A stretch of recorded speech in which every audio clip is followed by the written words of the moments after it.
ஏசாயாவின் புஸ்தகம் 10ஆம் அதிகாரம் 24ஆம் வசனம் வாசிக்கலாம் சத்தமா.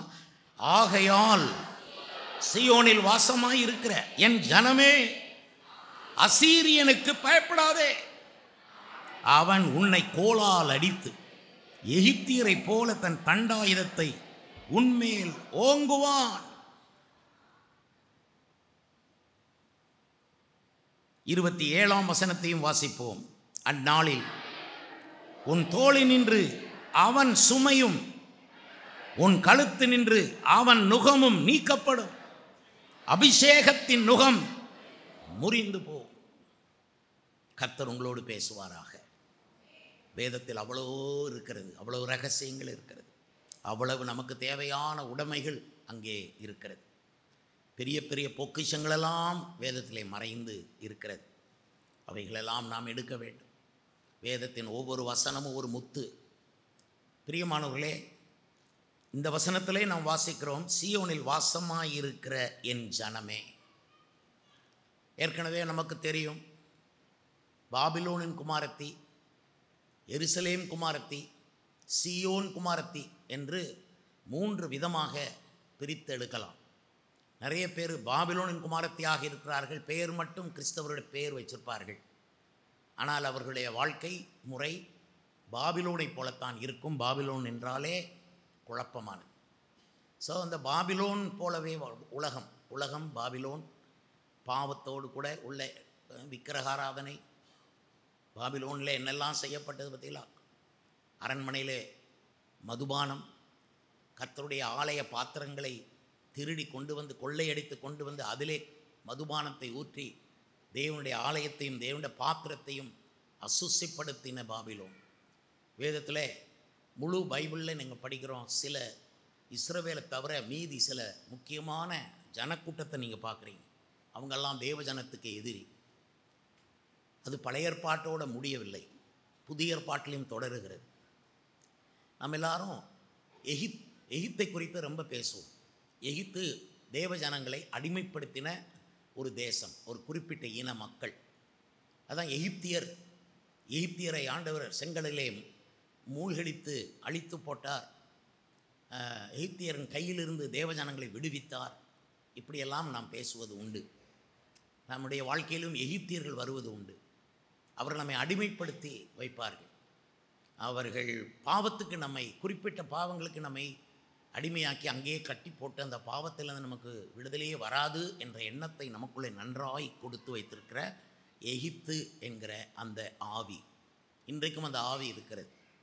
அதுபோலத்தான் கிதியோன் மீதியானியர்களுக்கு விரோதமாக யுத்தம் பண்ணினான். மீதியானியர்கள் தேவ ஜனத்துக்கு பெரிய ஒரு சவாலாக அன்றைக்கு எழும்பினார்கள்.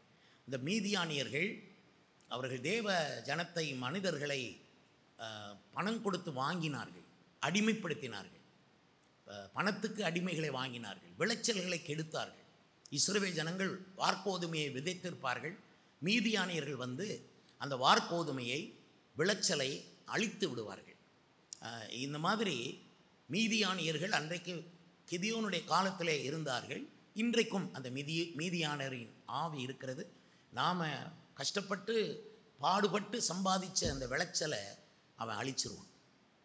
ஒரு வியாதி கொடுத்து சம்பாதிச்ச பணத்தை எல்லாம் அழிச்சிருவான். இது வந்து மீதியாரின் ஆவி. அதை குறித்து நான் நிறைய பேசலாம். இதே போல் தாவீதினுடைய வாழ்க்கையிலே பெலிஸ்தியர்கள் அடிக்கடி வந்து அவர்களை தொல்லைப்படுத்தினார். பெலிஸ்தியர்களை ஏராளமான யுத்தங்களிலே தாவீது ஜெயித்து விடுவான். ஆனாலும் அவர்கள் சோர்ந்து போகாமல் வந்து கொண்டே இருப்பார்கள். ஆரம்ப யுத்தத்திலே கோலியாத் என்ற பெலிஸ்தியன் வந்தது முதல் தொடர்ந்து பெலிஸ்தியர்கள் தாவீதுக்கு விரோதமாக யுத்தம் பண்ணிக்கொண்டே இருந்தார்கள். யுத்தம் அவனை சூழ்ந்திருந்தது. ஆனாலும் யுத்தத்துக்கு அவனை பழக்குவித்தார். அவன் விரல்களை போருக்கு படிப்பித்த கண்மலையாகிய கர்த்தர் என்று 144ஆம் சங்கீதம் 1ஆம் வசனத்தில் அவர் எழுதுகிறார். ஆகவே பெலிஸ்தியர்களும் அன்றைக்கு தாவீதுக்கு ஒரு பெரிய பிரச்சனையாக இருந்தார்கள். பெலிஸ்தியர்கள் என்றால் மாம்ச பலத்தை அது காட்டுகிறது. நம்முடைய சுயமும் நம்முடைய மாம்ச பலமும் பெலிஸ்தியர்களைப் போல நீங்கள் என்னதான் உபவாசித்து ஜெபித்து சுயம் சாம்பலாகட்டும் என்று கதறி அழுது ஜெபித்த பின்னரும் அந்த சுயம் திரும்பவும் வரும். அது சோர்ந்து போகாமல் வந்த பெலிஸ்தியனுடைய ஆவி அந்த சுயத்தை கொல்லுவதற்கு அடிக்கடி கல்வாரிக்கு போக வேண்டும். அடிக்கடி இயேசுவின் பாடுகளை, அவர் பாடு மரணத்தை தியானிக்க வேண்டும். அவர் பாதத்திலே அமர்ந்திருக்க வேண்டும், அமர்ந்து தியானிக்க வேண்டும். கல்வாரி பாடல்களை பாடிக்கொண்டே தான். அந்த சுயம் சாகிற ஒரே இடம் அந்த கல்வாரி தான், கொல்கதா மேடு. இயேசு கிறிஸ்து அங்கே அடிக்கப்பட்டார். அதுக்கு போய்கொண்டே இருக்க வேண்டும். ஆண்டவருக்கு ஸ்தோத்திரம். அருமையானவர்களே, நம்ம ஞானஸ்நானம் எடுக்கும்போது, ரட்சிக்கப்பட்டு ஞானஸ்நானம் எடுக்கும்போது நம்ம என்ன நம்புகிறோம் அப்படின்னா, நம்முடைய டோட்டலும் தண்ணிக்குள்ளே மூழ்கப்படுகிறது, கம்ப்ளீட்டாக மரித்து போகிறது என்பதாக கருதுகிறோம். ஆனால் சுயம் மட்டும் மரிக்காமல் வரும். ஞானஸ்நானம் எடுத்த பிற்பாடும் நம்முடைய சுயம் உள்ள நிற்கும். அது அடிக்கடி கொல்லணும், அடிக்கடி சாம்பலாக்கணும். சுயமென்னில் சாம்பலாய் மாற சுத்தாவியே அனல் மூட்டும் என்று நடராஜ முதலியார் பாட்டு பாடினார். அருமையானவர்களை, சுயம் சாம்பலாக வேண்டும் என்று எல்லா பரிசுத்தவான்களும் விரும்பினார்கள். ஏன்னா சுயம்தான் கிருபைக்கு எதிராக நிற்கும், சுயம் நம்முடைய மகிமைக்கு எதிராக நிற்கும், சுயம் நாம் கர்த்தருக்காக ஷைன் பண்ணாமல் தடுத்துக்கிட்டே இருப்போம். சுயம் நமக்குள்ளே இருந்து வந்து நமக்கு ரொம்ப வருத்தத்தை கொடுக்கும். அதனால தான் பவுல் சொல்கிறார், நான் சிலுவையில் அறையுண்டிருக்கிறேன் என்றார். தன் சுயத்தை சிலுவையில் அறைந்திருக்கிறார். இன்னொரு இடத்துல சொல்ல, என் மாம்ச இச்சைகளை நான் சிலுவையில் அறைந்திருக்கிறேன்.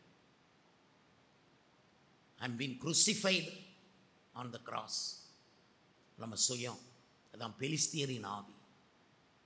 இது போக அந்தந்த கட்டத்தில், அந்தந்த காலத்தில், இப்போ தானியேலுடைய காலத்தில் பாபிலோனியர்கள் வந்தார்.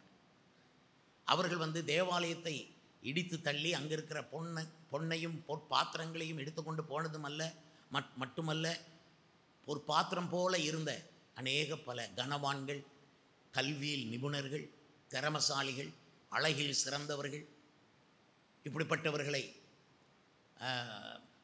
சிறையாக பாபிலோனுக்கு கொண்டு போய் அரண்மனையிலே அவர்களை வேலை வாங்கினார். அவர்களுக்கு குழந்தை பாக்கியம் இருக்காது, அவர்கள் அரண்மனையிலே வேலை செய்ய வேண்டும். அதற்காக அவர்கள் தயாரிக்கப்பட்டிருப்பார்கள். அப்படிப்பட்டவர்களில் ஒருவன் தான் தானியேல்.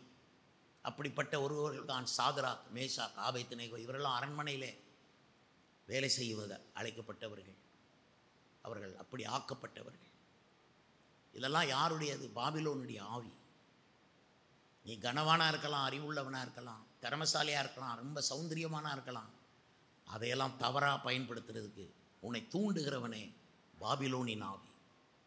உனக்கு அறிவை கொடுத்தது கர்த்தர், ஆனால் அதை கர்த்தர் கொடுத்த அறிவு என்று உன்னை மறக்க வைத்து அந்த அறிவை அவன் எடுத்து தவறுகளை செய்வதற்கு, அக்கிரமங்களை செய்வதற்கு அதை பயன்படுத்துவான். பாபிலோனின் ஆவி உன் அழகை தவறாய் பயன்படுத்துவான். அநேகர் தங்கள் அழகை நம்பி வீணாய் போனார்கள். வேதம் சொல்லுகிறது தான் நான் உங்களுக்கு சொல்லுகிறேன். நீ உன் அழகை நம்பி சோரம் போனாய் என்று வேதம் சொல்லுகிறது. ஆகவே அறிவு, அழகு, திறமை இதெல்லாம் தேவன் உனக்கு கொடுத்திருந்தாலும் அதை பாபிலோனியர்கள் சிறை எடுத்து கொண்டு போவார்கள். ஆகவே இன்றைக்கு உன் அறிவு இயேசுவுடைய கையில் இல்லை, அது பிசாசின் கையில், பாபிலோனியன் கையில் இருக்குது. நீ மனம் திரும்பினால் அந்த அறிவை மீட்ட கொடுப்பார். ஆனால் அறிவெல்லாம் பாபிலோனியர்கள் எடுத்துகிட்டு போகிறாங்க. இயேசுவுக்கு அந்த அறிவு பயன்படலை. அவங்களுடைய இருக்கிறதான திறமைகள் இயேசு கிறிஸ்துவனுடைய ஊழியத்துக்கு பயன்படலை. ஏதோ மிஷனரிகளுக்கு நான் ஹெல்ப் பண்ணுறேன்னு சொல்லி இந்த உழவுண்டு காசை தூக்கி போட்டுட்டு இவங்க வாழ்ந்துக்கிட்டு இருப்பாங்க இஷ்டத்துக்கு. அப்படி இருக்கக்கூடாது. பாபிலோனியர் கையிலிருந்து திருநெல்வேலியை மீட்கணும். அதுக்காகத்தான் உபவாசங்கள், ஜபங்கள். இதை விசுவாசிகள் எல்லாரும் மனதில் வைங்க. திருநெல்வேலியை பாபிலோனியர்கள் பிடித்திருக்கிறாங்க. அவங்க திறமை, அறிவு, அழகு, அவங்களுடைய உடைமைகள் எல்லாம் பாபிலோனியர் கையில் இருக்குது. அது தேவராஜ்யத்துக்கு இல்லை. திரும்பி வரணும். காலம் வரும், கர்த்தர் திரும்பி வர வைப்பார். அப்போது எகிப்தியர், மீதியானியர், பெலிஸ்தியர், பாபிலோனியர், அதுக்கப்புறம் அந்த காலத்தில் தான் அசீரியர்களும் வந்தாங்க. சீரியர்கள் வேறு ஒரு குறிப்பிட்ட காலத்தில், எலியாவின் காலத்தில் சீரியர்கள் படையெடுத்து வந்தார். பின்பு அசீரியர்கள் கடைசியில் வந்தார்கள். இஸ்ரவேலின் 12 கோத்திரங்களில் 10 கோத்திரத்தை எடுத்துக்கொண்டு போனது இந்த அசீரியர்கள். அவங்கள் அங்கே சிதறண்டு போனார்கள். ஆனால் யூதா கோத்திரமும் பென்யமீன் கோத்திரமும் ஒன்றா இருந்தார்கள். இவர்கள் 2 சேர்ந்து யூதா கோத்திரம் என்று அழைக்கப்பட்டார்கள். இவர்களோடு கர்த்தர் இருந்தார். அந்த யூதா கோத்திரத்திலே தாவீது இருந்தார். பின்பு அதில் நல்ல ராஜாக்கள் வந்தார்கள். அவர்களுக்காக கர்த்தர் யுத்தம் பண்ணினார். அவர்களை கர்த்தர் காப்பாற்றி வந்தார். கர்த்தருக்கு ஸ்தோத்திரம் உண்டாவதாக. அதனால தான் அசீரியர்களை கூட தோற்கடித்தார். சீரியர்கள் ஒரு நாள் படையெடுத்து வந்து சமாரியாவை சூழ்ந்து கொண்டு முற்றுகை போட்டபோது கர்த்தர் செய்தது வேறு ஒன்றும் இல்லை, ஒரு இரைச்சலை கட்டளையிட்டார். யுத்த இரைச்சல். அந்த சவுண்டு கேட்ட உடனே நிறைய படைகள் வந்து தங்களை தாக்குகிற மாதிரி ஒரு பிரமை எதிரிகளுக்கு.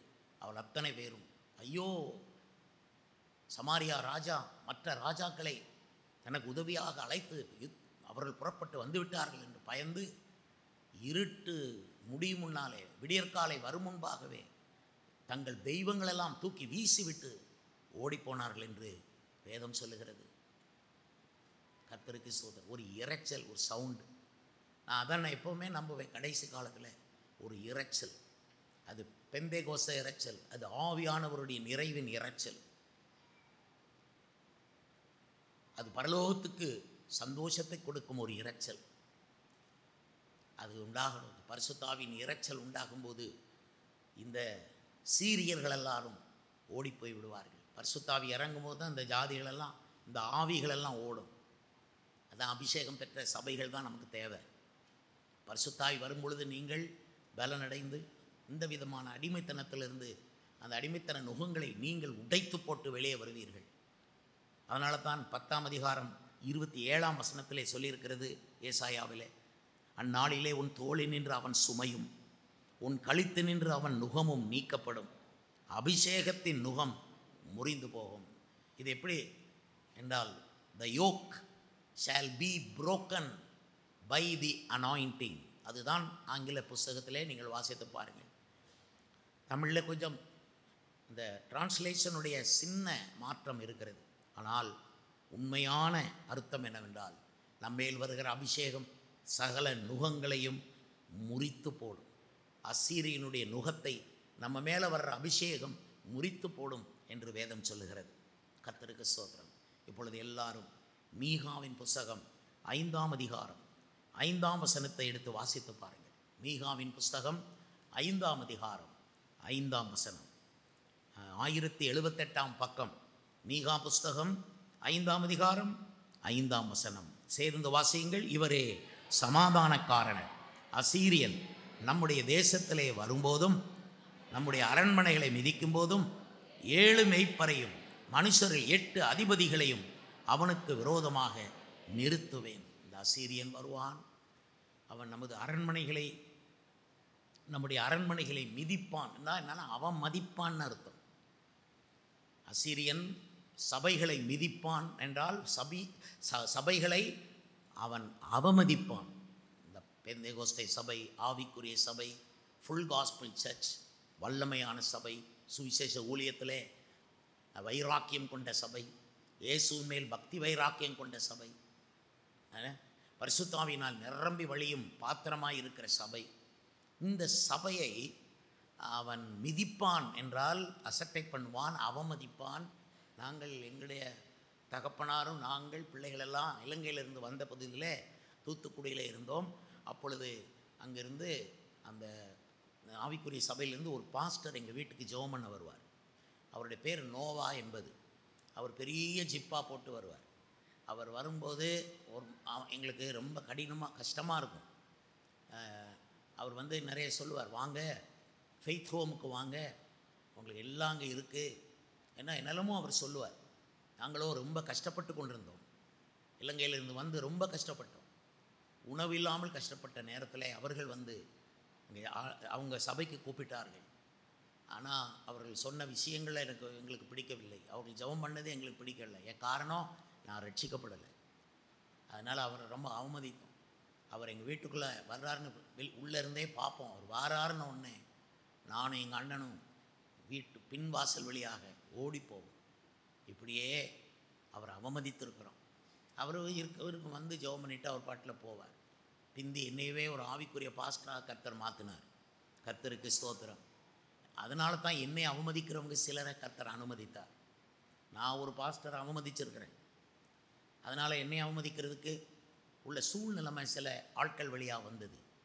ஆண்டவருக்கு ஸ்தோத்திரம். ஒரு நாள் ஒரு வீட்டுக்கு நான் ஜெபம் பண்ணுறதுக்காக அந்த வீட்டுக்கு போனேன். அப்போல்லாம் நான் தனியாக தானே வீடு சந்திக்க போவேன். அங்கே போய் ஜெபம் பண்ணுறதுக்கு அந்த வீட்டுக்கு போனால் அந்த வீட்டுக்காரர் கதவை திறந்தார். உட்காருங்கள் என்று சொன்னார். அவர் முகத்தில் சந்தோஷமே இல்லை. அதுக்கப்புறம் அவர் உள்ளே போய்விட்டார். உள்ளே போனவர் வெகு நேரமாகியும் வரவில்லை. அதுக்கப்புறம் கொஞ்ச நேரம் கழித்து அந்த வீட்டு அம்மா சகோதரி வந்தார்கள். ஸ்தோத்திரம் போட்டார்கள். எங்கே உங்கள் ஹஸ்பண்டுன்னு கேட்டேன். இந்தா கூட்டிகிட்டு வாருன்னு சொல்லி அந்த அம்மா போனாங்க. திரும்ப கொஞ்சம் நேரம், ஒரு அரை மணி நேரம் இருக்கும். அந்த அம்மாவும் வரல, ஹஸ்பண்டும் வரல, ஒய்ஃபும் வரல. வீட்டில் வேறு யாரும் இல்லை. அந்த முழு வீடும் எனக்கு தான் சொந்தங்கிற மாதிரி உட்காந்துருக்கேன். என்ன செய்ய, உட்காந்து ஜெபம் பண்ணிக்கிட்டே இருக்கேன். அதுக்கப்புறம் சரி, இதுக்கு மேலே இங்கே உட்காந்துருக்க முடியாது, என் நேரத்தை நான் வீணாக்க முடியாது சொல்லி எழும்பி நான் என்னுடைய சின்ன மோட்டர் சைக்கிளை ஸ்டார்ட் பண்ணி திரும்பி பார்க்குறேன். ஒரு மரத்தடியில் நிற்கிறாங்க 2 பேரும். அவ்வளோ வெறுப்பு. நான் என் பாட்டில் போயிட்டேன். சில வருடங்கள் ஆனது. மரத்தடியில் போய் நின்று அந்த பிரதரும் ரட்சிக்கப்பட்டு சபைக்கு வந்தார். அதுக்கப்புறம் என்கிட்ட வந்து அதை அவர் அறிக்கை பண்ணினார். நான் உங்களை வீட்டில் உட்கார வச்சுட்டு போயிட்டேன், உங்களுக்கு ஞாபகம் இருக்குதான்னார். பல வருஷம் கழித்து எனக்கு இது அவன் ஞாபகப்படுத்தி விட்டது வேறு யாரும் இல்லை. ஏன்னா வேறு யாருக்கும் இந்த விஷயமே தெரியாது. நான் செஞ்ச இந்த ஊழியம், அங்கே போய் பொறுமையாக காத்திருந்த அரை மணி நேரம் ஜெபம் பண்ணது யாருக்குமே தெரியாது. ஆனால் கர்த்தர் ஒரு சாட்சியை வச்சார். அதுதான் அந்த வீட்டுக்காரர். அந்த சாட்சி சபைக்கு வந்து ஆகணும்ல, கொண்டு வந்துட்டார். கர்த்தருக்கு ஸ்தோத்திரம் உண்டாவதாக. அப்போ நான் நினச்சேன், ஒரு காலத்தில் பாஸ்டர் நோவா என் வீட்டுக்கு வரும்போது பின்வாசல் வழியை ஓடணும்ல, அதுக்கு தான் என்னையை உட்கார வச்சுக்கிட்டு அவங்க 2 பேர் ஓடினாங்க. நீ செய்தபடியே உனக்கு செய்யப்படும். ஊழியத்தில் ஒருவனும் விளையாட முடியாது. ஊழியத்தில் நீ என்ன தவறு செய்கிறாயோ அல்லது என்ன இன்னொரு ஆளுக்கு பாதிப்பாக எதை செய்தாலும் அது நம்ம பக்கமே திரும்பும். அதனால தான் நாங்கள் ரொம்ப கவனமாக இருந்து வேத வசன ஆதாரம் இல்லாமல் எதையுமே செய்ய மாட்டோம். கர்த்தருக்கு மகிமை உண்டாவதாக. ஆகவே அசீரியன் நம்முடைய அரண்மனைக்குள் வந்து அந்த அரண்மனையை மிதிக்கும்போது கர்த்தர் அவனுக்கு விரோதமாக என்ன செய்வார் தெரியுமா? 7 மேய்ப்பர்களையும் 8 அதிபதிகளையும் நிறுத்துவேன் என்றார். அதுதான் மீகா 5:5. இதை ஒரு காலமும் இந்த வசனத்தை மறக்காதீங்க. அசீரியன் வந்து நம்மை மிதிக்கும்போது இந்த அசீரியனை குறித்த அவனுடைய type, what kind of spirit is தட்ங்கிறத நான் இப்போ எக்ஸ்பிளைன் பண்ணுவேன். ஆனால் மீகா 5:5 நீங்கள் மறக்கக்கூடாது. அப்போது அசீரியன் நமக்கு விரோதமாய் வரும்போதும் நம்முடைய அரண்மனைகளை மிதிக்கும் போதும், உங்கள் குடும்பம் வந்து ஒரு அரண்மனை, உங்கள் குடும்பத்தை அவமதிப்பான், உங்களை ரொம்ப வருத்தப்படுத்துவான். அப்படி மிதிக்கும்போது அசீரியனுக்கு விரோதமாக 7 மேய்ப்பர்கள் எழும்பணும், 8 அதிபதிகள் எழும்பணும். 8ம் 7ம் 15. பார்த்துக்கொள்ளுங்க. இந்த ஒரு அசீரிய ஆவியை ஜெயிக்கிறதுக்கு மட்டும் உங்களுக்கும் எனக்கும் 15 விதமான அபிஷேகம் வேணும். இப்போ என்னென்ன அபிஷேகம் நமக்கு 15 வேணும் அப்படின்னு நான் லிஸ்ட்டை கொண்டு வர்றதை இன்றைக்கு நான் செய்யலை. ஆனால் சிலர் நினைப்பாங்க 7 மேய்ப்பர்கள்னால் ஒவ்வொரு விசுவாசிக்கும் 7 பாஸ்டர் இருக்கணும் என்று எண்ணுவார்கள். எனக்கு குடும்பத்துக்காக ஜெபம் பண்ண ஒரு பாஸ்டர், கல்யாணம் நடத்தி வைக்க இன்னொரு பாஸ்டர், எனக்கு ஞானஸ்நானம் கொடுக்க இன்னொரு பாஸ்டர், திருவிருந்து கொடுக்க இன்னொரு பாஸ்டர், அதுக்கப்புறம் நான் இறந்து போனால் அடக்கம் பண்ண இன்னொரு பாஸ்டர். எனக்கு 7 பாஸ்டர் இருந்தால் நல்லது. அப்படி தான் தாரேன்னு சொல்லியிருக்கார் போல கர்த்தர். 7 பாஸ்டர் இருந்தால் நம்மளை நல்லா நடத்திடுவாங்க, அசீரியன் கையிலிருந்து நம்மளை விடுவித்து விடுவா என்று நீங்கள் நினைக்கலாம். அதுதான் இல்லை. பைபிள் சொல்லுகிறதுக்கு பைபிளே முரண் ஆகாது. பைபிள் சொல்லுகிறது ஒரே மந்தை ஒரே மெய்ப்பன், ஒரே மந்தை, ஒரே கர்த்தர், ஒரே விசுவாசம், ஒரே ஞானஸ்நானம், ஒரே கர்த்தர், ஒரே அப்பம், ஒரே. அதுக்கு மாறாக கிடையாது, 7 கிடையாது. உங்களுக்கு ஒரு பாஸ்டர் தருவார், அந்த பாஸ்டர் கூட கர்த்தர் உங்களுக்கு தருவார். நீங்களா சம்பாதிக்க முடியாது, தேடி அலைய முடியாது. நீங்கள் நல்ல பாஸ்டரை தேடி ஊரெல்லாம் அலைஞ்சு பாருங்கள், கிடைக்காது. ஆனால் கர்த்தர் கொடுத்தா அந்த ஆள் நல்ல ஆளாக இருப்பார். கர்த்தர் கொடுக்குற எல்லாமே நல்லதாக இருக்கும். மெய்ப்பனை கர்த்தர் தான் கொடுக்கணும். எரேமியா 2ஆம் அதிகாரத்தில் நீங்கள் வாசித்து அறிய முடியும். என் இருதயத்திற்கு ஏற்ற மெய்ப்பனை நான் உனக்கு கொடுப்பேன். எப்படி? தேவனுடைய இருதயத்திற்கு ஏற்ற மெய்ப்பன் எடுத்து அவர் தான் கொடுக்கணும். கொடுப்பேன். I will give you a shepherd. உன்னை நடத்துகிற மெய்ப்பனை கொடுப்பேன். உனக்கா தரப்பில் நிற்கிற மெய்ப்பனை கொடுப்பேன். உனக்கா ஜெபம் பண்ணுற மெய்ப்பனை நான் கொடுப்பேன். இந்த விஷயத்தில் யார் உனக்கு ஹெல்ப் பண்ண முடியும்னு எனக்கு தெரியும். அப்படிப்பட்ட மெய்ப்பனை நான் உனக்கு கொடுப்பேன். அப்போ ஒரு மெய்ப்பன் நமக்கு ஆண்டவர் கொடுக்குறாரு. நான் இதை அந்த வசனத்தை எப்படி நான் எனக்கு எடுத்துக்கொண்டேன்னா, என்னோட கர்த்தர் என்ன பேசினார்னா, நான் 7 பாஸ்டராக தெரியணும். அதாவது 7 எஃபெக்ட் எனக்குள்ளே வரணும், 7 வித அபிஷேகம் எனக்குள்ளே வரணும். சொல்லப்போனால் நான் 7 ரத்தினம்பாலாக மாறணும். ஒரு ரத்தினம்பால் பிரசங்கம் பண்ணணும், ஒரு ரத்தினம்பால் ஆராதனை நடத்தணும், ஒரு ரத்தினம்பால் திருவிருந்து கொடுக்கணும், ஒரு ரத்தினம்பால் காணிக்கை எடுக்கணும், ஒரு ரத்தினம்பால் தனியாக ஆட்களுக்கு கூப்பிட்டு ஜெபிக்கணும், ஒரு ரத்தினம்பால் பிசாசை துரத்திக்கிட்டு இருக்கணும். அதே வேளையில் ஒரு ரத்தினம்பால் சென்னையில் போய் பிரசங்கம் பண்ணிக்கிட்டு இருக்கணும். ஆண்டவர் என்னை பல ரத்தினம்பாலாக மாற்றணும். உங்களை அதே மாதிரி 7ஆ கர்த்தர் மாற்றினா என்ன செய்வீங்க? உங்களுக்கு இருக்கிற எல்லா சப்ஜெக்டையும் நீங்கள் ஈஸியாக முடிக்கலாம். சயின்ஸை படிக்க ஒரு ஆள், கணக்கு ஒரு ஆள், கம்ப்யூட்டர் ஒரு ஆள், என்னென்ன பாடம் இருக்கோ அத்தனைக்கும் ஒரு ஆள். உங்களுக்குள்ள அவ்வளோ எஃபெக்டை கர்த்தர் தனித்தனி பர்சனாலிட்டியை கொடுக்குறார். ஆண்டவர் இயேசு 7 சூரியனுக்கும் அதிகமான பிரகாசத்தோடு திரும்ப வரப்போகிறார் என்று வேதம் சொல்லுகிறது. அருமையானவர்களே, அவருக்குள் இருந்து 7 விதமான மகிமைகள் சபைக்குள், கடைசி கால சபைக்கு வரக்கூடும் என்று வேதம் சொல்லுகிறது. வெளிப்படுத்தல் விசேஷம் 2ஆம் அதிகாரம் 3ஆம் அதிகாரங்களை வாசித்து பாருங்கள். 7 குத்து விளக்குகளின் மத்தியிலே உலாவுகிற கர்த்தர். நீங்கள் இன்னும் ஒரு ஆளாக நினைக்காதீங்க. உங்களை இன்னையிலிருந்து நீங்கள் ஒரு ஆளாக இருந்தால் முடியாது. சில பாரங்களை தாங்க முடியாது, சில கவலைகள் வரும். அதை தாங்கிறதுக்குன்னே ஒரு ரத்தினம்பால் இருக்கணும். ரத்தினம்பால், நீ அங்கே போய் கவலையை தாங்கிட்டே இரு, நான் இப்போ பாட்டு நடத்த போகிறேன்னு சொல்லி கம்பீரமாக பாட்டு நடத்தணும். அதே மாதிரி நீங்கள் எல்லாரும் வேறு உங்கள் பேரை சொல்லிவிட்டு 7 வித ஆள் அதில் இருக்கணும்.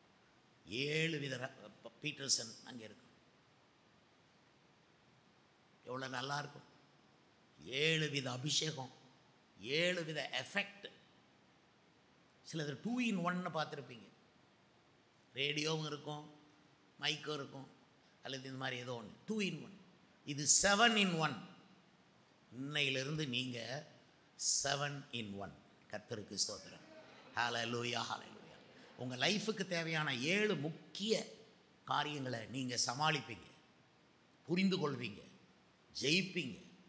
கரங்களை அசைத்து கர்த்தரை மகிமைப்படுத்தலாம். ஹல்லேலூயா. சீரியன் வந்து அவன் அரண்மனையை மிதிக்கும்போது ஒரு பாஸ்டர் சும்மா இருக்க முடியாது, அவர் 7ஆ மாறிடுவார். ஒரு விசுவாசியை ஒரு பிசாசு அவமதிக்கும் போது ஒரு பாஸ்டர் சும்மா இருக்க மாட்டார், 7ஆ மாறிடுவார். அவர் 7 மெய்ப்பர்களை நிறுத்துவேன், 8 அதிபதிகளை நிறுத்துவேன். ஒவ்வொரு பாஸ்டருக்கும் ஒரு உதவி செய்கிற ஆளுங்கள்லாம் 8 மாறுவாங்க. ஏன்னா அவங்க வேலைக்கு வேற போகணும். நாங்களாவது வேலைக்கு போகாமல் ஊழியத்தை மட்டும் கவனிப்போம். உங்களில் நிறைய பேர் வேலைக்கும் போகணும், ஊழியத்தையும் கவனிக்கணும். ஆக நீங்கள் 8. நான் 7ன்னா சபைக்கு உதவியாக இருக்கிற நீங்கள் 8. நான் 7ன்னா தசமபாகம் கொடுக்கறதுக்கு போய் வேலை செஞ்சு சம்பாதிக்கிற நீங்கள் 8. இதே 8 மணி நேர வேலையை நானும் செய்யணும்னு இருந்தால் என்னால் முடியுமா? கஷ்டமாக தானே இருக்கும். நீங்கள் அந்த கஷ்டத்தையும் தாங்காமல் பொருட்படுத்தாமல் போயிட்டு வேலை செய்து ஒரு கம்பெனிக்கோ, ஒரு அலுவலகத்துக்கோ, ஒரு அதிகாரிக்கோ, ஒரு அரசாங்கத்துக்கோ உண்மையாக இருந்து சம்பளம் வாங்கிட்டு வாரீங்க, அதில் தசம பாகத்தை எடுத்து நீங்கள் ஊழியத்துக்கு கொடுக்குறீங்க. இயேசுவை நினச்சி அந்த அன்புனால் அதை செய்கிறோம். நமக்கே பத்தாது சில வேளையில். ஆனால் தேவனுடைய ராஜ்யத்துக்கு கொடுக்கணும், ஊழியத்துக்கு கொடுக்கணும், சபைக்கு கொடுக்கணுங்கிறது அறிவிலிருந்து வரல, நமக்கு அன்பிலிருந்து வருது. கொடுக்கணுங்கிறது இதயத்திலிருந்து வருது. ஆக 8 மணி நேரம் வேலை பார்க்குறீங்க, அதை முடிச்சுட்டு வந்து ஊழியத்தையும் தாங்குறீங்க, ஊழியத்தை செய்கிறீங்க. போய் அந்த வீட்டில் ஜெபம் பண்ணிட்டு வா, அங்கே போய் அதை கவனி, முன்னால் நெல் விசுவாசிகளை கவனி. அப்போ நீங்கள்லாம் 8, நாங்கள் 7னா 8. நிறைய பேர் நினைப்பாங்க பாஸ்டர்மார்னா ரொம்ப பெருசு, அதுக்கு மேலே நம்மெல்லாம் போக முடியாதுன்னு. நான் சொல்கிறேன் கேளுங்க, நீங்கள் இல்லாமல் எங்களால் ஒன்றும் பண்ண முடியாது. அதான் 8ன்னு உங்களை சொல்கிறேன். நாங்கள் 7, நீங்கள் 8. இது பெருமைப்படுத்தி கொண்டு போவதற்கு சொல்லப்பட்டது அல்ல, விசுவாசிகளை மதித்து சொல்கிற ஒரு வார்த்தை. நீங்கள் 8 மணி நேரம் வேலைக்கும் போயிட்டு குடும்பத்தையும் நடத்திட்டு அலுவலக வேலை, வீட்டு வேலை அதெல்லாம் முடித்து பிற சபையில் வந்து சபை வேலையும் கவனிக்கிறீங்க. சாப்பிட்டும் சாப்பிடாமலும் வந்து தேவனுடைய வேலையை செய்றீங்க. அதான் அவர் சொல்கிறார், அசீரியன் நமக்கு விரோதமாய் வரும்போதும் நம்முடைய அரண்மனைகளை மிதிக்கும் போதும் கர்த்தர் அவனுக்கு விரோதமாக 7 மேய்ப்பர்களையும் 8 அதிபதிகளையும் நிறுத்துவார். இங்கே இருக்கிறதான விசுவாச பிள்ளைகளே, ஆண்கள் பெண்கள் நீங்கள் எல்லாரும் 8க்கு சமானம். நீங்கள் 8 வித அம்சங்கள் உங்களுக்குள்ளே இருக்கிறது. நான் அதை பிரித்து உங்களுக்கு 8 என்னன்னு சொல்லப்படும். இன்று அதற்கு சமயம் இல்லை. ஆனால் நான் தேவனுக்கு முன்பு மனத்தாழ்மையாக இதை சொல்லுகிறேன். எங்களுக்கு 7 தந்தவர், உங்களுக்கு 8 கொடுக்கிறார். 8 வித அபிஷேகத்தை கொடுக்கிறார், 8 வித எஃபெக்டை கொடுக்கிறார். நம்பி கர்த்தருக்கு ஊழியம் செய்யுங்கள். ஹல்லேலூயா. நீங்கள் ஊழியம் செய்தால் அபாரம், ஊழியத்தை தாங்கினீர்களானால் கர்த்தர் வெகுவாய் சந்தோஷப்படுவார். அதனால தான் அசீரியன் அரண்மனையை மிதிக்க முடியவில்லை. இந்த இடத்துல தான் நம்ம துதியின் கோட்டைன்னு ஆரம்பித்தோம். இந்த ஊழியங்களை ஆரம்பித்ததே இங்கே தான். ஓலை ஷெட் போட்டு பெட்ரோல் பாம் உள்ளே போட்டு எல்லாம் எரிஞ்சுது. அவமதிச்சாங்க, மிதிச்சாங்க. எங்கே போனாலும் மிதிக்கணுங்கிற பிளானோடு வந்துட்டாங்க. கர்த்தர் அந்த யுத்தத்தை ஓய பண்ணினார். எப்படி சொல்கிறேன்? யுத்தத்தை ஓய பண்ணினார். சொல்லிட்டார், இனி உனக்கு யுத்தம் இல்லை, நீ ஊழியத்தை செய். உன்னை தேடி வருகிறவர்களுக்கு சமாதானம், உன்னை தேடி வருகிறவர்களுக்கு ஆசீர்வாதம், அவர்களுக்கு ஒரு நன்மையும் குறைவுபடாது. சிங்கக்குட்டிகள் சொல்லுங்கள், பட்டினி கிடக்கலாம், ஆனால் கர்த்தரை தேடுகிறவர்களுக்கு ஒரு நன்மையும் குறைவுபடாது. சும்மா நீங்கள் தேடலை, பரிசுத்தவான்களோடு சேர்ந்து தேடுறீங்க, அழைக்கப்பட்ட ஊழியக்காரங்களோடு சேர்ந்து தேடுறீங்க. இவ்வளோ வருஷம் சாதித்து ஊழியம் செஞ்சு கஷ்டப்பட்டு இப்போ கூட நான் என்ன நினைக்கிறேன்னா, அப்படி பெருசாக என்னத்தை சாதித்தோன்னு வருத்தமாக இருக்குது. இன்னும் நிறைய செய்யணும். அருமையானவர்களே, அதெல்லாம் சொல்லும்போது எனக்கு ரொம்பவும் ரொம்ப மகிழ்ச்சியாக, ரொம்ப ஒரு விதமான பரிசுத்தாவின் மகிழ்ச்சி எனக்கு வருகிறது. இத்தனை பாதைகளை கடந்து வர காரணமாக இருந்தவர் இயேசு கிறிஸ்து ஒருவர் தான். பரிசுத்த ஆவியானவர் என்னை நிரப்பின காரணம்தான். அபிஷேகம் என் மேல் வந்தது. பலவித நுகங்கள் என் வாழ்க்கையில் வந்தாலும் அந்த நுகத்தை எல்லாம் அது உடைச்சது. The anointing shall break all the yokes. All the yokes shall be broken by the anointing. உங்கள் மேலே இருக்கிற அந்த 8 வித அபிஷேகத்தினாலே சகல வித நுகங்களையும் நீங்கள் உடைப்பீங்க. எங்கள் மேலே இருக்கிற 7 வித அபிஷேகத்தை வச்சு 7000 நுகங்களை நாங்கள் முறிப்போம். இன்னொருத்தனை தோக்கடிச்சிடலாம், ஒரு ஊழியக்காரனை லேசில் தோக்கடிக்க முடியாது. பறந்து காக்கிற பட்சியை போல அவனுக்கு கர்த்தர் ஆதரவாயிருப்பார். தம்முடைய ஊழியக்காரர்களுக்காக பரிதாபப்படுவார். தங்களுடைய ஊழியக்காரர்களுக்கு அவர் துணை நிற்பார். நான் உனக்கு துணை நிற்கிறேன் என்று சொல்வார். என்ன சொல்ல வருகிறேன்? எகிப்தியர்கள் அது ஒரு ஆவி, பெலிசியர்கள் அது ஒரு ஆவி. இன்றைக்கும் அதெல்லாம் ஐ கேன் ப்ரூவ். ஒவ்வொன்றையும் இருப்பேன் மக்கள் மத்தியில் இந்த என்னென்ன ஆவி போகுது.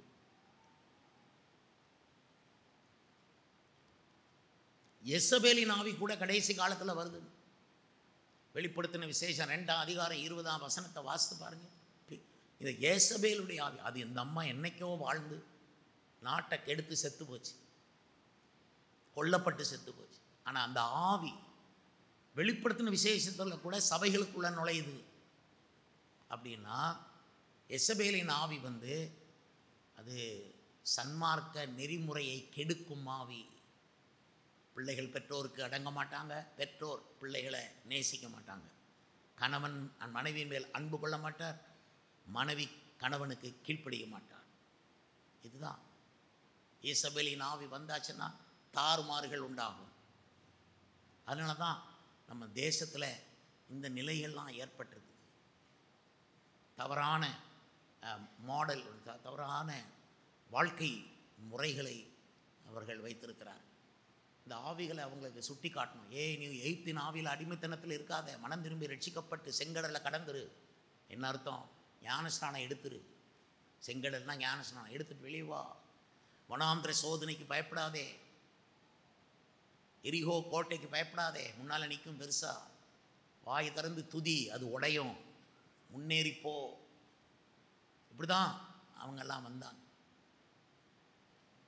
பிரியமானவர்களே, இந்த அசீரியர்கள் அரண்மனையை மிதிப்பாங்க. உன் குடும்ப உன் பிள்ளைகளுடைய வீட்டை மிதிக்கும்போது, உன் பிள்ளைகளுக்கு அவமரியாதை வரும்போது, கர்த்தர் உன்னைய 7 மடங்காக மாற்றி ஜெபம் 7 மடங்கு பவராக நீ ஜெபம் பண்ணணும்.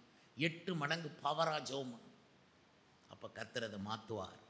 அபிஷேகத்தினாலே அசீரனுடைய நுகம் முறிக்கப்படும். இப்போ மறுபடியுமா ஏசாயா 10ஆம் அதிகாரத்துக்கு வாருங்கள். இந்த அசீரியர்கள் அப்படிங்கிறது தான் தலைப்பு. எப்படி சொல்லியிருக்கு 24ஆம் வசனத்தில்? ஆகையால் சியோனில் வாசமாக இருக்கிற என் ஜனமே, அசீரியனுக்கு பயப்படாதே. பாருங்க, அசீரியனுக்கு பயப்படாதே. தேவ ஜனமே, நீ அசீரியனுக்கு பயப்படாதே. அசீரியன்னா யார்? இது என்னது? ஐபராத்து என்கிற, அதாவது யூப்ரிட்டிஸ் என்கிற நதி கரையிலே இந்த அசீரியர்களுடைய பட்டணங்கள் இருந்தன. இந்த பட்டணத்தின் தலைநகரம் நிம்ரோத் என்கிற பழையகால ஆதிகால பராக்கிரமசாலி தான் நிம்ரோத் என்கிற பட்டணத்தை கட்டினான், ஆரம்பித்தான். இந்த விஷயம் மீகா 5:6 சொல்லப்பட்டிருக்கிறது. பிரியமானவர்களே, நினிவே தான் அசீரியாவின் தலைநகராக பிந்தி கருதப்பட்டது. அங்குதான் யோனாவை கர்த்தர் அனுப்பினார்.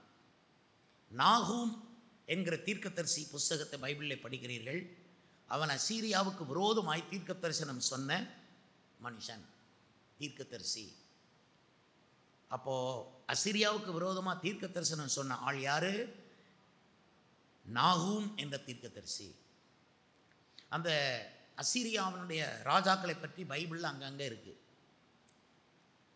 திகிலாத் பிலாசர், அது ஒரு ராஜா. சல்மனாசார், சனகரிப், சார்கோன் போன்ற ராஜாக்கள் இஸ்ரவேலர்களுக்கு அந்தந்த காலத்திலே பிரச்சனைகளை கொடுத்தார்கள். அப்போ அந்தந்த காலத்திலே அசீரிய ஆவிய உடைய சில தலைவர்கள் எழும்புவார்கள் தமிழ்நாட்டிலே. அவர்கள் வணங்கிய தெய்வம் அசூர் என்ற தெய்வமாகும். தேவனாகிய கர்த்தர் அந்த தேசங்களை குறித்து சொல்லும்போது, அசீரியா என் கோபத்தின் கோல் என்பதாக 10:5 அவர் சொல்லுகிறார். ஏசாயா 10:5 என் சினத்தின் தண்டாயுதம் என்று அவர் 10ஆம் அதிகாரம் 5ஆம் வசனத்திலே சொல்லுகிறார். கோபத்தின் கோல், சினத்தின் தண்டாயுதம். இது அசீரியாவை பற்றி போட்டு, நீங்கள் கர்த்தருக்கு உண்மையா இல்லைன்னா கர்த்தர் ஒரு கோலை எடுத்து உங்களுக்கு ஒரு அடி அடிக்கணும். அசீரியாவை விட்டுருவார், அந்த ஆவி வந்துடும். அதுதான் உங்களுக்கு கிடைக்கிற அடி. ஜெபம் பண்ணுற நேரம் ஜெபம் பண்ணுறது இல்லை, ஓசை நாள் அசட்டை பண்ணுறது, ஆராதனை அசட்டை பண்ணி விருந்து வீட்டுக்கு போகிறது, இந்த மாதிரி விஷயங்கள்லாம் பண்ணால் கர்த்தர் ஒரு தண்டாயுதத்தை யூஸ் பண்ணுவார். பாருங்கள் எப்படி சொல்லியிருக்கு பாருங்கள். அவனின் கோபத்தின் கோல், அசீரியனின் கோபத்தின் கோல், அவனின் சினத்தின் தண்டாயுதம். தேவனை கோபப்படுத்துகிறாங்க. அவர் கோபம் வந்து அசீரியன் என்கிற ஆவியை அனுப்பிடுவார். அதுக்கு உங்களை பாதுகாக்க மாட்டார். அவர் அங்கிட்டு விலகுன உடனே இந்த ஆவி வந்துடும். இப்போ அவர் நம்ம காத்து கொண்டு வருகிறார். சொல்கிறாரு ஏசாயா 10:15 அசீரியன் கோடாரி என்று சொல்லியிருக்குது, வாள் என்று சொல்லியிருக்குது, தடி என்று சொல்லியிருக்கிறது. இதெல்லாம் நீங்கள் அந்த வசனங்களில் வாசித்து பார்த்து கொள்ளுங்கள். கர்த்தருக்கு ஸ்தோத்திரம் உண்டாவதாக. 10ஆம் அதிகாரத்திலே 15ஆம் வசனத்திலே கோடாரியானது, அப்புறம் வாளானது, அப்புறம் தடியானது. பார்த்தீங்களா? இதெல்லாம் கர்த்தர் பயன்படுத்தும் ஆயுதங்கள். நீங்கள் உங்களை எப்படியாவது பரலோகம் கொண்டு போகணும், அதுக்கு இந்த கோலெல்லாம் தேவைப்பட்டால் பயன்படுத்துவார். ஜெபம் பண்ணி பாதுகாத்துக்கிட்டிங்கன்னா, நீங்கள் நல்ல ஜெபம் பண்ணிங்கன்னா அசீரியனை விரட்டி தள்ளுவார். அசீரியன் கோடாரி, அவன் தான் வாள், அவன் தான் தடி. சங்கீதம் 23 இது வருதா? உங்களுடைய கோலும் தடியும் எனக்கு தேற்றும். உனக்கு தேற்றுறதுக்கே ஆண்டவர் தடியோடு தான் வருவார். அசீரியா நீ உடனே அந்த மிஸ்டேக்லேருந்து வெளியே வந்துடுவேன், நீ ஆறுதல் அடைவா.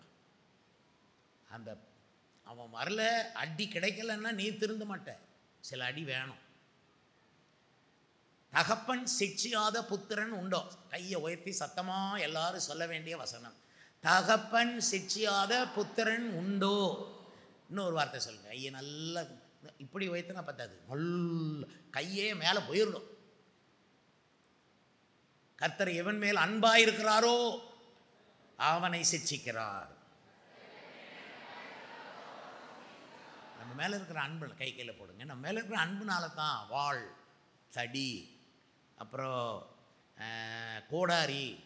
கோடாரியை பற்றி எங்கேயாவது பைபிளில் சொல்லியிருக்கா? இயேசு சொன்னாரா? யோவான் ஸ்நானகன் சொன்னாரா? இதோ மரங்களின் வேரருகே கோடாரி வைக்கப்பட்டிருக்கிறது, நல்ல கனி கொடாத மரமெல்லாம் வெட்டுண்டு அக்கினியிலே போடப்படும். நீங்கள் ரட்சிக்கப்பட்டு சபைக்கு வரும்போதே உங்கள் பக்கத்தில், உங்கள் உட்காந்துக்க சேர் பக்கத்தில் ஒரு கோடாரி இருக்குது, குத்து பாருங்கள்.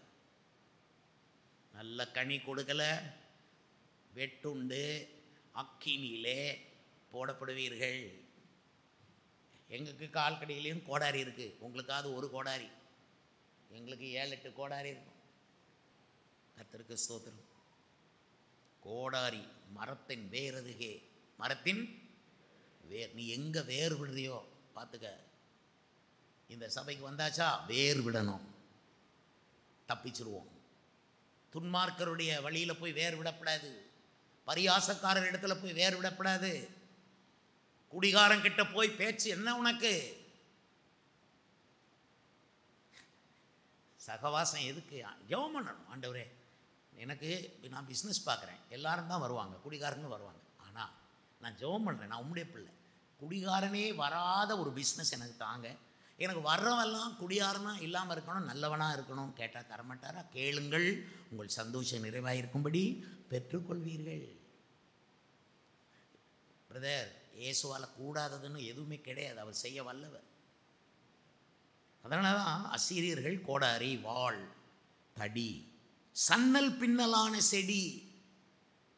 அசீரியன் யாரு? நாகூம் 1ஆம் அதிகாரம் 10ஆம் வசனத்தை வாசித்து பாருங்கள். நாகூம் புஸ்தகம் 1ஆம் அதிகாரம் 10ஆம் வசனத்தை வாசித்து பார்ப்போமா? அவர்கள், அதாவது இந்த நாகூம் தீர்க்கதரிசி அசீரியர்களுக்கு விரோதமாக தீர்க்கதரிசனம் சொன்னவன், நினிவேக்கு விரோதமாய் சொன்னவன். அவன் சொன்ன வார்த்தை 10ஆம் வசனம் வாசியுங்கள். அவர்கள் சன்ன பின்னலாயிருக்கிற முச்செடிகளுக்கு ஒப்பாயிருக்கிறார்கள். அப்புறம் தங்கள் மதுபானத்தின் நாள் வெறி கொண்டிருக்கையில் அவர்கள் முழுவதும் காய்ந்து போன செத்தையை போல் எரிந்து போவார்கள். அசீரியர்கள் ரொம்ப மோசமானவர்கள். ஆனால் அவர்களுடைய தண்டனை என்ன? அவர்கள் அந்த ஆவிகள் எப்படி காய்ந்து போன சருகு இலைகளைப் போல காய்ந்து எரிக்கப்பட்டு போவார்கள். நீயோ கர்த்தருடைய ஆலயத்தில் நாட்டப்பட்ட கேதுரு மரத்தைப் போல நீ வளர்ந்து பெருகுவாய். நாகூம் 1ஆம் அதிகாரம் 11ஆம் வசனத்தை வாசித்து பாருங்கள்.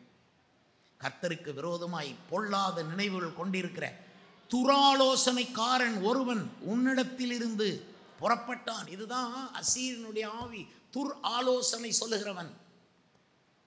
பிரதர், மக்களுக்கு ஆலோசனை தேவை, எனக்கும் தேவை, உங்களுக்கும் தேவை, சின்ன பிள்ளைகளுக்கும் தேவை, வாலிபர் எல்லாருக்கும் ஆலோசனை தேவை. கவுன்சிலிங் வேணும்.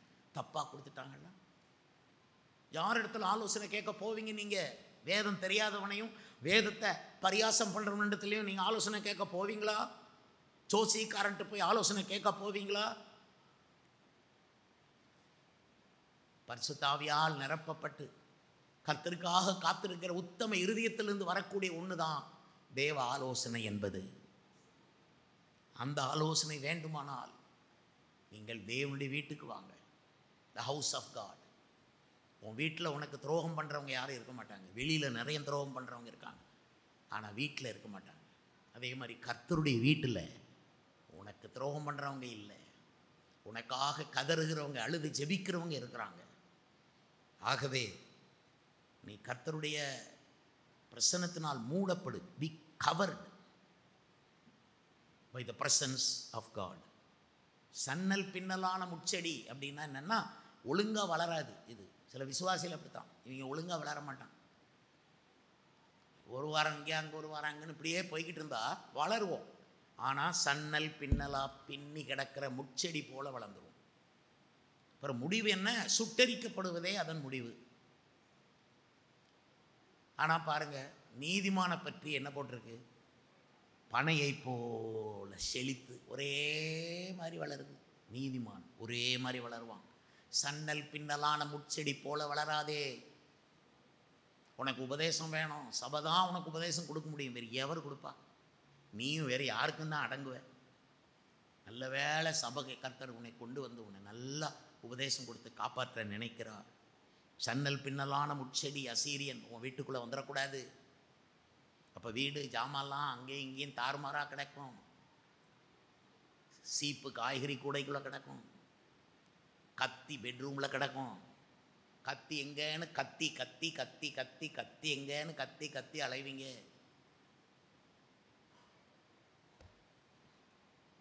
பாருங்க, அவனை பற்றி சொல்லியிருக்கிறது, அவன் சன்னல் பின்னலான முச்செடி. நாகும் 2:1 போட்டிருக்கு. நாகும் 2:1, இதோ சிதறடிக்கிறவன் உன் முகத்துக்கு முன்பாக வருகிறான், உன் அரணை காத்துக்கொள் காத்துக்கொள் காத்துக்கொள் காத்துக்கொள் காத்துக்கொள். எப்படி போட்டிருக்கு? சிதறடிக்கிறவன். அசீரியன் யார்? சிதறடிக்கிறவன். உங்கள் பணத்தை சிதறடிப்பான். அது சொன்னதான் உங்களுக்கு புரியும். அதுக்கு தான் முதையே அதை சொல்கிறேன். பணம் சம்பாதிச்சிருவோம், சிதறி போயிடும், மிச்சம் வராது. பிள்ளைகளை சிதறடிச்சிருவான், ஒன்றும் கீழ்ப்படியாது, அங்கங்கே பாஞ்சியை போய் கண்டதையும் பண்ணி நீ ஆசைப்பட்டதெல்லாம் நிராசையாக போயிடும். சிதறடிக்கிறவன் உன் குடும்ப ஒற்றுமையை சிதறடிப்பான். ரொம்ப கஷ்டம். இப்போ நான் 5 பிள்ளைகளோடு வாழ்கிறேன், 5 மருமக்கள், 10 பேரப்பிள்ளைகளோடு வாழ்கிறேன். எல்லாம் ஒன்றா இருக்கிறோம், ஒன்றா பாடுறோம், ஒன்றா ஜெபம் பண்ணுறோம், ஒன்றா கர்த்தருடைய ராஜ்யத்தை தேடுறோம். அநேக வீடுகள் அது இல்லை பாருங்கள். கர்த்தருக்கு ஸ்தோத்திரம். சிதறடிக்கிறவன் அசீரியன், சிதறடிக்கிறவன். நாகும் 2:2 வாசிங்க. அவர் யார்? அசீரியன் யாருன்னு சொல்லுங்க. வெறுமையாக்குகிறவன். அசீரியன் வெறுமையாக்குறவனை தேடி வரும். உன் பாத்திரங்களெல்லாம் எம்டி ஆக்கிடுவான், பாக்கெட்டை எம்டி ஆக்கிடுவான், பேங்க் எம்டி, எங்கேயும் எம்டி எம்டி எம்டி. ஹல்லேலூயா. மரணம் அவனை தொடுவதில்லை. ஆமாம் சொல்லுங்க, ஆமேன். பாதாளம் அவனை ஜெயிப்பதில்லை. ஆமேன். வியாதி தொடருவதில்லை. ஆமேன். வறுமை குடியிருப்பதில்லை. ஆமேன். பற்றாக்குறை பறந்து போகும். ஆமேன். அசீரியனுக்கு விரோதமாக உங்களுக்கு 7 அபிஷேகம் தேவை, இல்லைன்னா ஜெயிக்க முடியாது. ஏன்னா பைபிளில் 7 வித ஆவிகள் வரும். இந்த மாதிரி எகிப்தி ஆவி, பெலிஸ்தி ஆவி, மீதியானி ஆவி, அப்புறம் அசீரி ஆவி, பாபிலோனி ஆவின்னு 7 வரும். எப்படி ஜெயிப்பீங்க? இப்போ நாங்கள்லாம் ஜெயிச்சுட்டு வந்து நிற்கணும்னு பேசுகிறோம் உங்களோட. இன்னும் ஜெயிப்போம். யாரால? இயேசு கிறிஸ்துவாலையும் பரிசுத்த ஆவியின் அபிஷேகத்தால். இப்போ எத்தனை பேர் 7ஆம் மாற விரும்புகிறீங்க? 8ஆம் மாற கர்த்தர் உங்களை ஆசீர்வதிக்கிறார். அல்லேலூயா. எல்லாரும் எழும்பி நின்று வானம் பார்த்து ஒத்தாசை வரும் பர்வதங்களை நோக்கி கைகள் 2ஐயும் தட்டி ஆண்டவர் இயேசுவே இயேசுவே இயேசுவே என்று அவரை நோக்கி சத்தம் இயேசுவே இயேசுவே. நல்லா வாய் தரங்க, சந்தோஷமா. 8 வித அபிஷேகத்தை உங்களுக்கு அவர் தரணும். 7 வித அபிஷேகத்தை ஊழியக்காரங்களுக்கு தரணும். உங்களையே 7 எஃபெக்டா மாத்துவார். அங்க ஜெயித்து, இங்க ஜெயித்து, இங்க ஜெயித்து, அங்கலையும் ஜெயித்து, வீட்டுல ஜெயித்து, 8 இடத்துல ஜெயித்துட்டு வருவீங்க அம்மா. அல்லேலூயா. உங்கள சிலர் ஜெயிச்சுக்கிட்டு இருக்கிறீங்க. ஆனா ஒரு 4 விஷயத்துல 4 ஏரியாவில் உங்களுக்கு ஜெயம் இல்லை. அந்த 4 ஏரியாவில் தோத்துக்கிட்டு இருக்கீங்க. அந்த 4 ஏரியாவிலையும் கர்த்தர் ஜெயம் கொடுக்கணும். நீ சிலர் வெளியே ஜெயிக்கிறீங்க, உங்க வீட்டுக்குள்ள உங்களால ஜெயிக்க முடியல. எல்லா ஜெயமும் கர்த்தரிடத்துல இருந்து இறங்கி வரும். வரணுமா வேண்டாமா? சோதனம் 7 மடங்கு வேணுமா வேண்டாமா? உங்களை பொறுத்தளவு 8 மடங்கு வேணுமா வேண்டாமா? பாஸ்டரோட சேர்ந்து நீங்களும் சேர்ந்து தேவனுடைய ராஜ்யத்தை கட்டுறதுக்கு நீங்க 8 வித அபிஷேகத்தை பெற்று கொள்ளணும். அப்பதான் நீங்க நல்லா சம்பாதிப்பீங்க, நல்லா படிப்பீங்க, நல்லா சம்பாதிச்சு கொண்டு வந்து ஊழியத்தை கட்டுவதற்கு கிருபை செய்வீங்க. ஆமா, கர்த்தர் உங்கள் கையை ஆசீர்வதிப்பார். எல்லாரும் கை பாருங்க. இந்த கையை கர்த்தருக்கு நீட்டுங்க. ஆண்டவரே, இது 8 மடங்கு ஆசீர்வதிங்கப்பா. எனக்கு இருக்கிறத 8 மடங்கு நீ கரெக்டா ஆசீர்வதிக்கணும். நான் பாஸ்டர்கிட்ட ஒரு நாள் வந்து சாட்சி சொல்லணும். என்னை கர்த்தர் என் பொருளாதாரத்தை 8 மடங்கு ஆக்கிட்டாரு, என்னுடைய வயல் நிலத்தை 8 மடங்கு ஆக்கிட்டாரு. நான் சொல்லணும், சாட்சி சொல்லணும்னு ஜெபம் பண்ணுங்க. விசுவாச ஜெபம் பண்ணுங்க, அது நடக்கும். அவிசுவாசமா சொல்லாதீங்க, விசுவாச ஜெபம் பண்ணுங்க. ஆமென், ஆமென், ஆமென்.